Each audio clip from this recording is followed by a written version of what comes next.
L'Éternel parla à Moïse, à Josué, et dit, parle aux enfants d'Israël, et dit, établissez-vous comme je vous l'ai ordonné par Moïse, des villes de refuge, où pourra s'enfuir le meurtrier qui aura tué quelqu'un involontairement, sans intention. Elles vous serviront de refuge contre les vengeurs du sang. Le meurtrier s'enfuira vers l'une de ces villes, s'arrêtera à l'entrée de la porte de la ville et exposera son cas aux anciens de cette ville. Ils les recueilleront auprès d'eux dans la ville et lui donneront une demeure, afin qu'il habite avec eux. Si les vengeurs du sang le poursuivent, ils ne livreront point le meurtrier entre ses mains, car c'est sans le vouloir qu'il a tué son prochain et sans avoir été auparavant son ennemi.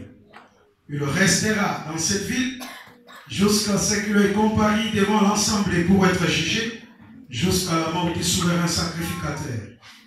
Alors, en fonction, à cette époque, le meurtrier s'en retournera et rentrera dans sa ville et dans sa maison, dans la ville d'où il s'est enfui. Amen. Amen. Que Dieu bénisse sa parole. Amen. Je vous salue tous au nom de Jésus. Amen. Avant d'introduire mon message, je tiens aussi à remercier les hommes de Dieu, Pasteur Jacques, tous les serviteurs, pour m'avoir encore accordé cette grâce de se tenir devant l'Assemblée afin que nous puissions nous partager la pensée du Seigneur. Et je bénis le maître du temps et des circonstances, le maître des lèvres, notre chef, notre Seigneur, le consommateur de notre foi, Seigneur Jésus-Christ de Nazareth. À lui soit la gloire et l'honneur. Car c'est lui qui permet que ce temps soit possible pour nous, afin de pouvoir se tenir devant l'Assemblée et parler de la part du Seigneur. Amen. Je bénis Dieu parce qu'il est bon. Oui. Il est merveilleux. Amen. Chaque fois que la parole de Dieu est annoncée, le Seigneur sait pourquoi il envoie son message. L'homme ne vivra pas de pain seulement, mais l'homme vit de toutes les paroles qui sortent dans la bouche de Dieu. C'est-à-dire la parole du Seigneur. Elle peut être prêchée, exposée dans 5 minutes, mais elle est capable de changer la vie d'une personne. Et j'ai la confiance et l'assurance que cette parole, comme Dieu agit à travers sa parole, quel que soit ton problème, Dieu est capable de t'accorder la réponse à travers sa parole. Car dans leur souffrance, dans leur détresse, il est renvoyé à sa parole et la parole est guérie. La parole de Dieu, je l'aime parce qu'elle nous façonne. Elle nous brise. Elle nous montre comment nous pouvons prier. Elle nous montre comment nous pouvons servir le Seigneur. Elle nous montre comment un enfant de Dieu peut se comporter. C'est que Dieu peut agir qu'à travers sa parole. En dehors de la parole, Dieu n'est plus Dieu. Et il est Dieu que dans sa parole. Si tu veux vivre la puissance de Dieu, demeure dans ce qu'il te dit. C'est là que tu vivras la gloire du Seigneur. En dehors de la parole, Dieu est incapable d'agir. Il agit que quand il est dans sa parole. C'est pourquoi un enfant de Dieu ne peut pas vivre la gloire de Dieu en dehors de la parole. Jamais. Là, tu prieras pour ne rien voir. Mais lorsque tu retourneras dans la parole, dans ce qui est écrit, c'est là où tu vivras la gloire du Seigneur. Que Dieu bénisse. Ici, nous parlons, vous savez, l'Ancien Testament, c'est l'ombre des choses à venir. Pour bien comprendre les choses de Dieu et pour bien communiquer la pensée du Seigneur, je ne peux pas la communiquer sans parler de l'Ancien Testament. Parce que c'est là où tout a commencé. Nous devons retrouver le commencement. Là, nous allons parler des enfants d'Israël. Et quand nous touchons Israël, nous ne pouvons pas parler de l'Israël sans parler de sa sortie de la captivité. L'histoire commence là, avec Abraham. Dieu permet que son peuple soit en captivité. Vous connaissez bien l'histoire. Mais comme Dieu, il est Dieu, il ne peut pas trahir sa parole. Il avait promis à Abraham que votre descendance sera en Égypte en captivité. Je m'élèverai pour venir délivrer ce peuple. Ça, c'était la promesse que Dieu avait fait à Abraham. Israël en captivité, comme le Seigneur, il ne déçoit jamais sa parole. Il est allé se chercher un homme du nom de Moïse, de la tribu de Lévi. Il est choisi, il l'appelle, il lui donne la commission, il lui donne la mission d'aller libérer le peuple d'Israël.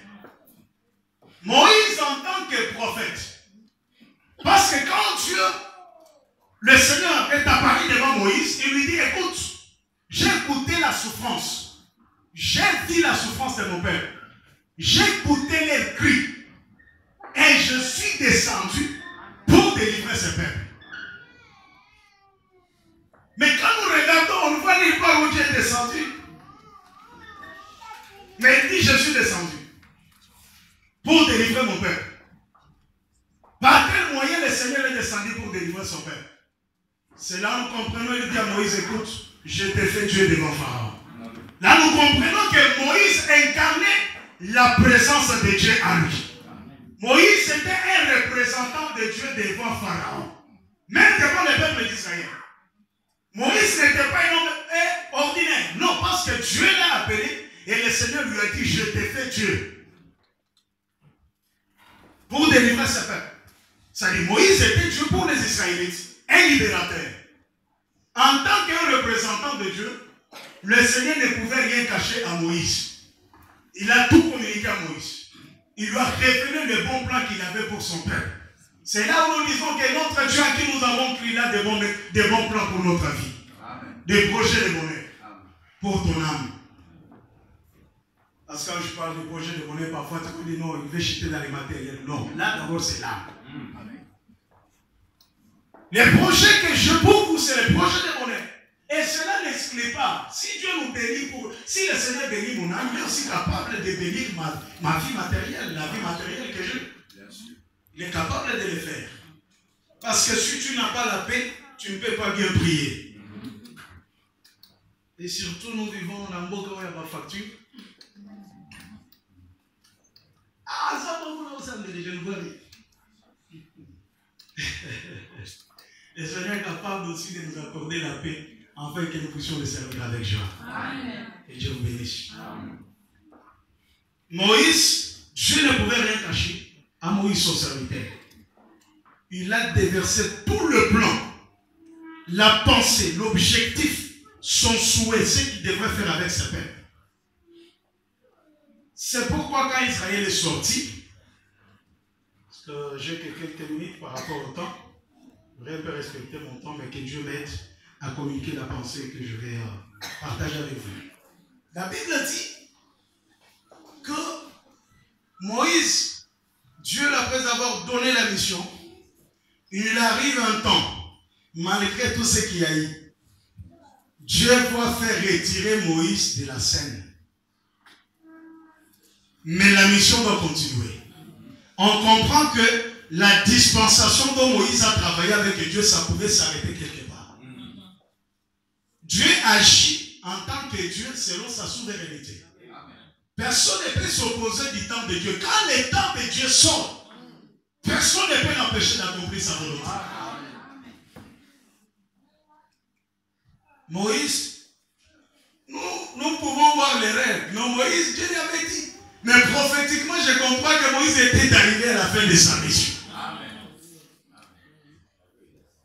Il est arrivé à la fin pour lui dire, écoute monsieur, tu m'as bien servi, je te mets de côté. C'est pourquoi dans l'œuvre de Dieu, personne n'est irrépréhensible.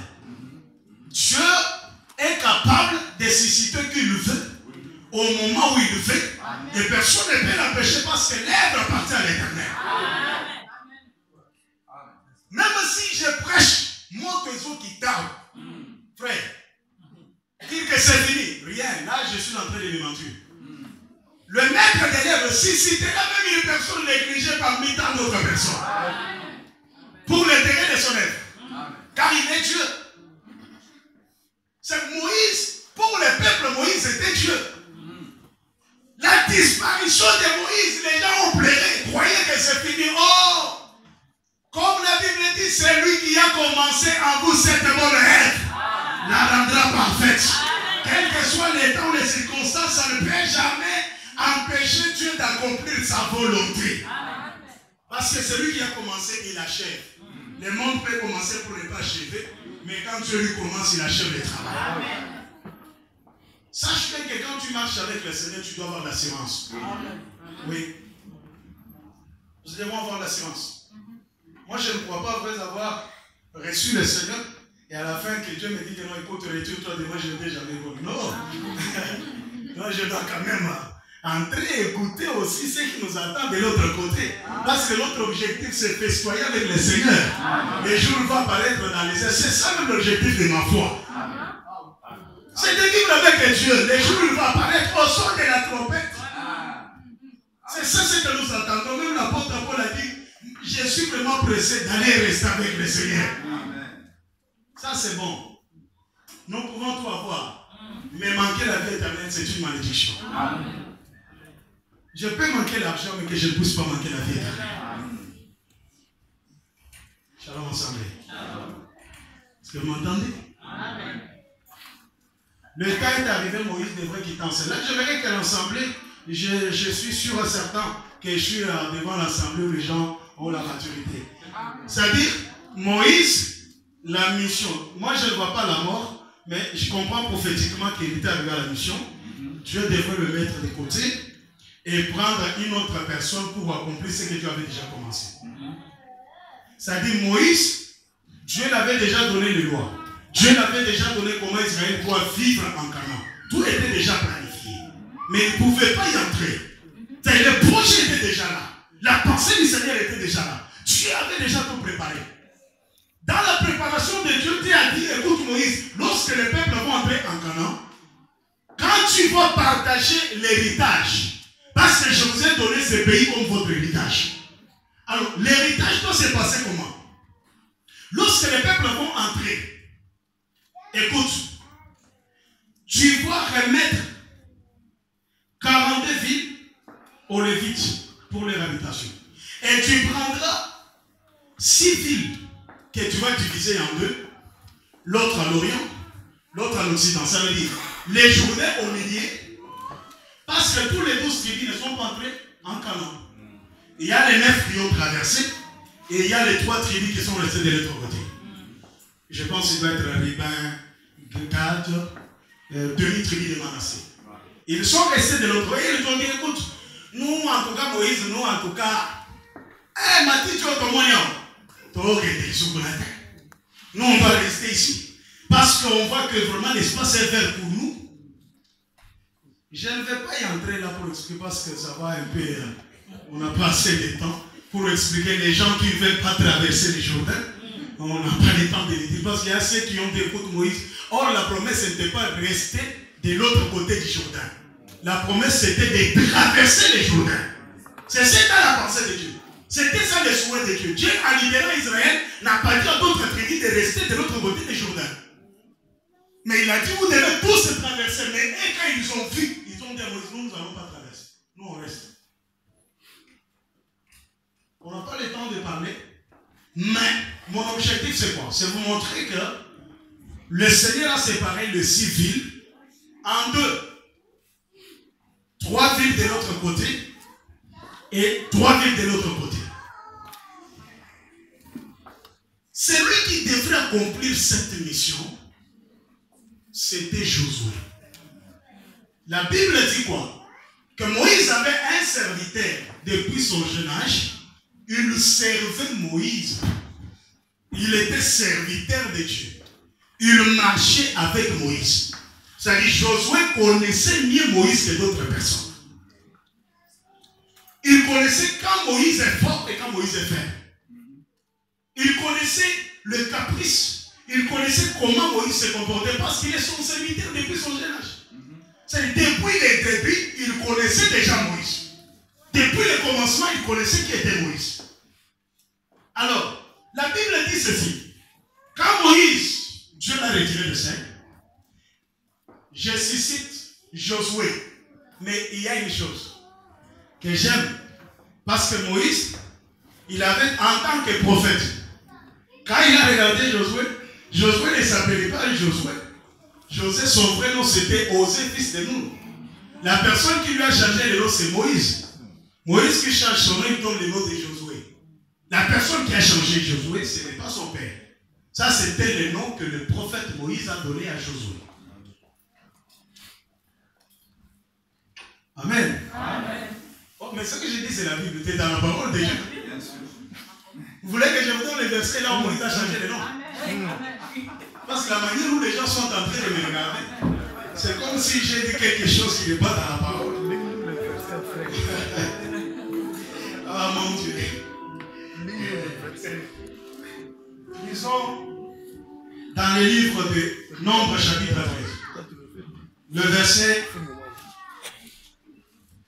8, et puis nous allons sauter pour lire le verset 16.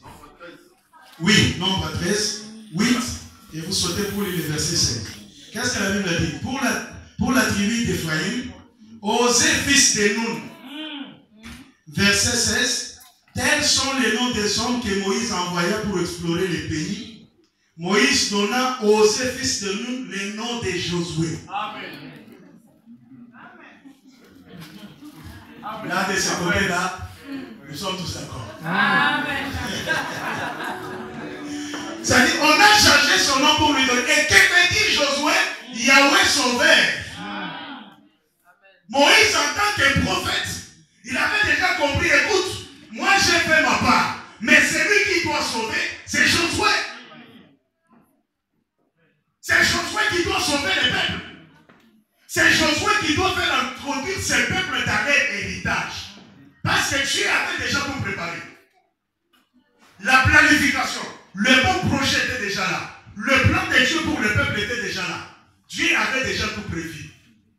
Devant notre Dieu, rien n'existe au hasard. Le Seigneur connaît toutes choses, même les débuts d'une chose avant son commencement. Dieu connaît déjà. Il avait déjà préparé que c'est Josué qui viendra prendre ses peuples et les mettre dans l'héritage. Moïse n'est plus. Josué a pris le relève de Moïse. Avec comme mission d'accomplir les plans de Dieu. Avec comme projet d'accomplir ce que l'Éternel avait déjà planifié. De donner l'héritage au peuple. De distribuer l'héritage à toute tribu. À ceux qui avaient cru au message de Moïse. C'est ainsi. Comme Dieu avait déjà tout préparé, Josué vient juste accomplir ce que l'Éternel avait déjà commencé. Il n'a rien fait de nouveau. C'était juste pour accomplir ce que l'Éternel avait déjà planifié. Et dans les plans de Dieu, le Seigneur avait déjà planifié qu'écoute, tu mettras 6 villes. C'est là où nous allons parler. 6 villes de refuge divisées en 2. Ça allait servir.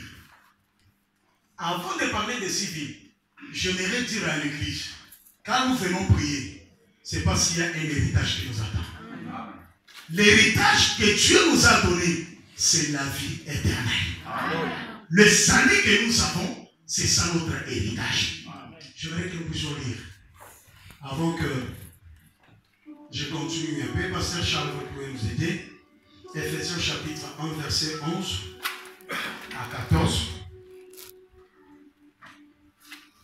Ephésiens 1, 14. 11 à 14. En lui, nous serons aussi devenus héritiers, ayant été prédestinés suivant le plan de celui qui opère toutes choses d'après les conseils de sa volonté, afin que nous servions à célébrer sa gloire. Afin que nous servons sa gloire. Nous qui d'avance avons espéré en Christ, en lui vous aussi, après avoir entendu la parole de la vérité, l'évangile de votre salut, en lui vous avez cru, Et vous avez été scellés du Saint-Esprit qui avait été promis, lesquels est un gage de notre héritage, pour la rédemption, que Dieu s'est acquis pour célébrer sa gloire. Pour célébrer sa gloire. Est-ce que vous pouvez répéter là où il a dit pour votre salut, l'évangile que vous avez écouté pour votre salut? 13. Oui. En lui, vous aussi. En lui, vous aussi. Après avoir entendu la parole de la vérité. Amen. L'évangile de votre salut. L'évangile de votre salut. Ça veut dire, si on est héritier, c'est pour hériter d'abord la vie éternelle. Amen. Là, nous comprenons que l'héritage par excellence, c'est la vie que Dieu nous a donnée. La vie éternelle. C'est ça notre héritage. Et cette vie pour l'avoir, pour entrer en possession, ce n'est pas par une autre personne. C'est par Josué parce que c'est lui qui distribue l'héritage. C'est par le trichement de Josué que tu peux entrer en possession de ton héritage. Sauvé pour servir l'Éternel pour sa gloire. J'ai dit quand l'homme de Dieu parlait, vous savez mes frères, si nous connaissons l'importance de servir Dieu, on ne peut pas être spectateur dans l'église. C'est-à-dire, nous comprenons que dans l'église, il y a des gens de spectateurs. Dans l'église, tous nous sommes des acteurs pour la gloire du Seigneur. Nous devons être au service parce que nous sommes un royaume des sacrificateurs. Tout le monde doit être en service pour servir pour la gloire de l'Éternel. Voilà l'héritage, la vie que Dieu nous a donnée. Vous me servirez, je vous bénirai. J'éloignerai même la maladie du milieu de vous.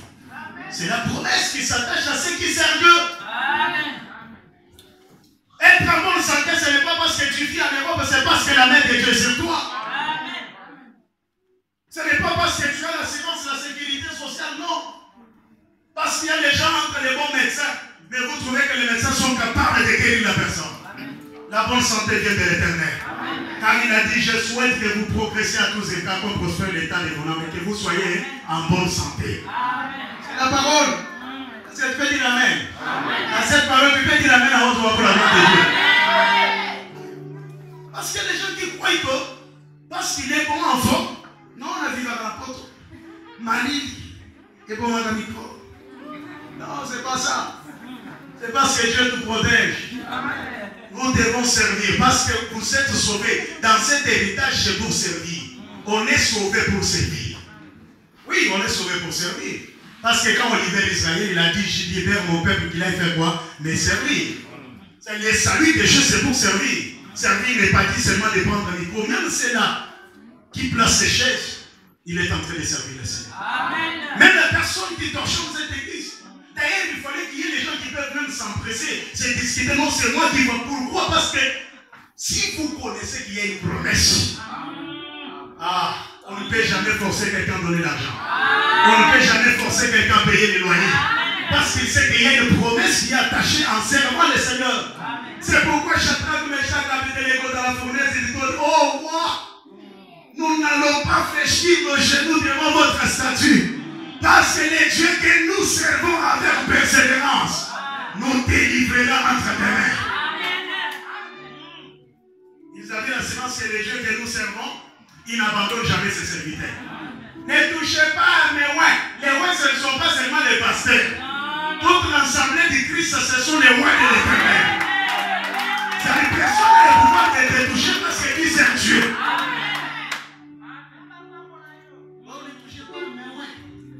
Là, ce sont des pasteurs terroristes qui sont en train de terroriser les enfants de Dieu. Écoute, si tu me touches, la malédiction. Oh, bien-aimé pasteur, toute l'assemblée du Christ, nous sommes le roi de Dieu. Parce qu'ils sont le royaume des sacrificateurs. Bien que dans ces royaumes, les postes et les rangs se diffèrent. N'oublions pas. Ah oui, chacun a son poste. Ah oui, chacun a son poste. C'est-à-dire, on sert Dieu, on est sauvé pour servir. Le salut que nous avons, c'est notre héritage. C'est lui qui peut te mettre à se tenir encore. Pour montrer que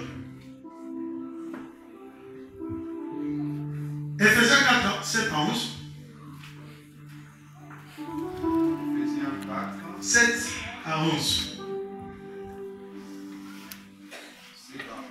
Oui. Mais à chacun de nous, la grâce a été donnée selon la mesure du don de Christ. Amen. C'est pourquoi il est dit, étant monté dans les hauteurs, il a amené des captifs. Ouais. Et il a fait des dons. Il a fait des dons. Oui. Or, que signifie qu'il est monté? Sinon qu'il est aussi descendu dans les régions inférieures de la terre. Celui qui est descendu, c'est le même qui est monté au-dessus de tout le cieux. Amen. Afin de remplir toutes choses. Il a donné les uns comme apôtres, les autres comme prophètes, les autres comme évangélistes, les autres comme pasteurs, et docteurs. Pour le perfectionnement des saints en vue de l'œuvre du ministère et de l'édification du corps de Christ. Amen. Wow, que Dieu soit loué. Amen. Ça veut dire, nous comprenons que le salut, qui est un don, qui est l'héritage que Dieu nous a donné, même les ministères accordés à l'Église, c'est notre héritage. C'est pourquoi l'Éphésiens 4, si nous allons interroger l'apôtre Paul, il nous dira que ce que je dis, ça ne vient pas seulement de moi. Il y a aussi notre frère Joseph qui a fait ça en Égypte. C'est là où vous verrez exactement l'accomplissement de Éphésiens 4. Ça n'a pas commencé avec Moïse. Paul a juste interprété ce que Josué avait déjà commencé.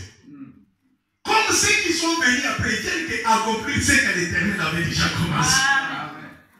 Écoutez, lorsqu'ils sont arrivés en Égypte, les frères sont arrivés.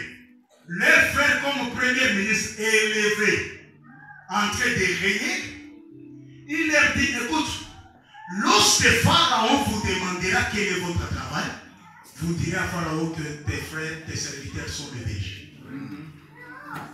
Vous comprenez déjà? Or, un berger a un travail de paître. L'après dit, nous sommes des bergers. C'est ça notre travail.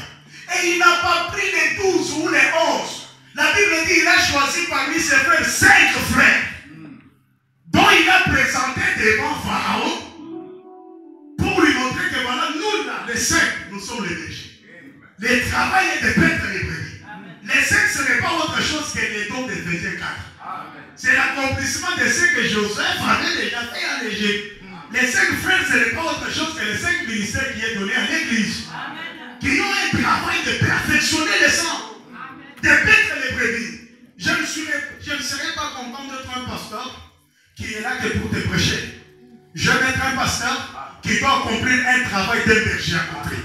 Suivre la brebis là où elle est. Quand il est malade, je suis là pour la soutenir. Parce qu'un berger, c'est un défenseur des brebis.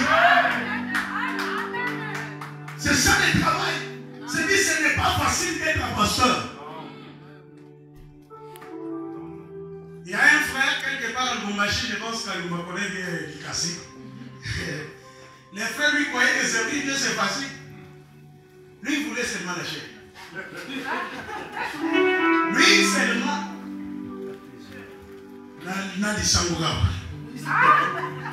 Et le pasteur a compris, le frère voulait toujours passer devant. Le pasteur lui a dit, écoute, son nom il s'appelait Kibinda. Kibinda, tu vas prêcher le vendredi. Ok, pasteur, je vais prêcher le vendredi. Là, c'était mercredi qu'on lui a donné le programme. Arrivé le jeudi, il appelle l'homme de Dieu pour lui dire, écoute, pasteur, j'étais à la montagne. J'ai prié, Dieu m'a dit, il m'a donné le message, mais le message que je ne peux pas l'annoncer le vendredi.